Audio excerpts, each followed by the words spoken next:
Volontiranjem sam se krenula baviti prije, ima možda 10-15 godina, kao član Franjevačkog cvjetanog reda. Razmišljala sam zapravo šta bih ja mogla dati zajednici, koji su to moji talenti. Znači, Biblija nam kaže da ne smijemo te talente zakopavati, da ih ne smijemo ne oplođivati. Znači, da te talente moramo dijeliti i od njih stvarati još više talenata i dijeliti ih s drugima.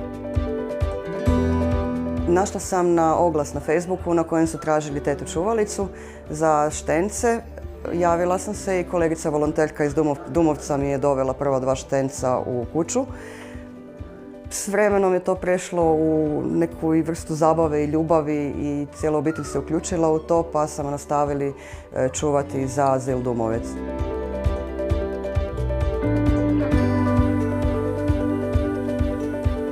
Počela sam volontirati još tijekom studija gdje sam bila uključena u rad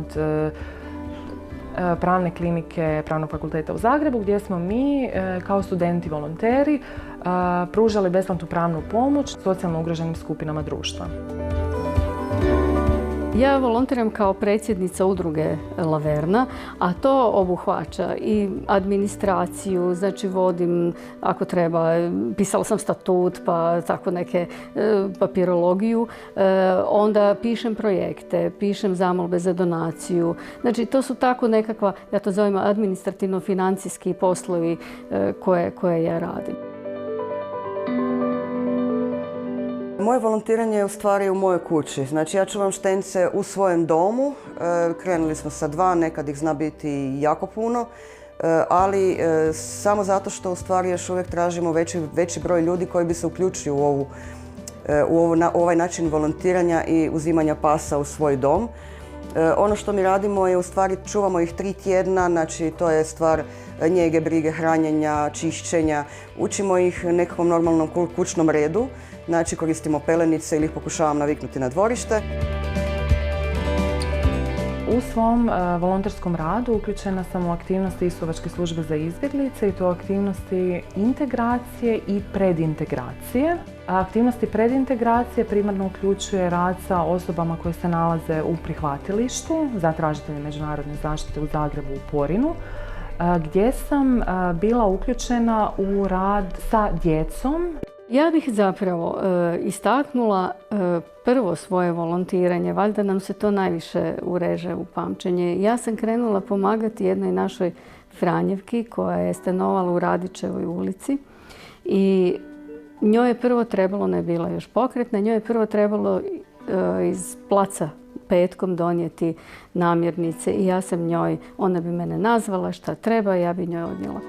Kad je baš njoj trebalo, baš i meni gužva. Ali šta sad, obećala sam, moram ići. I onda sam ja onako to brže bolje kupila i onak sam znala po toj Radićevoj ići ljuta gore. Joj, pa majko mila, pa kud baš sad, pa kako me to...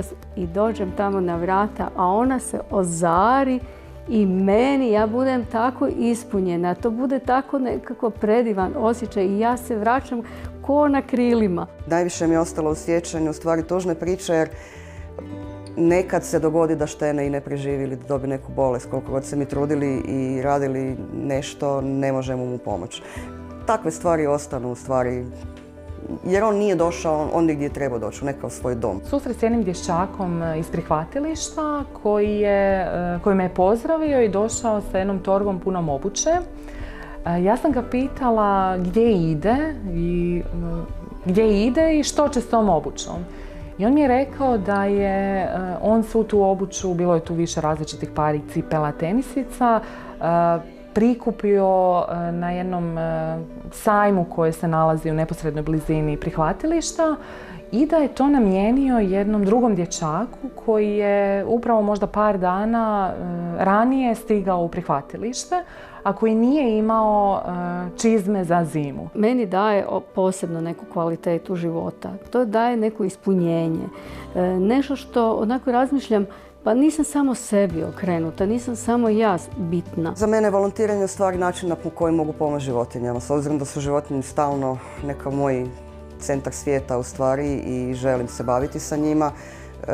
volontiranje je način na koji ja to mogu i obaviti. Volontiranje predstavlja jednu priliku, jednu mogućnost da svojom uključenošću doprinesemo društvu, zajednici u kojoj živimo, istodobno pomažući konkretnoj osobi u odnosu na koju je naša volonterska aktivnost usmjerena.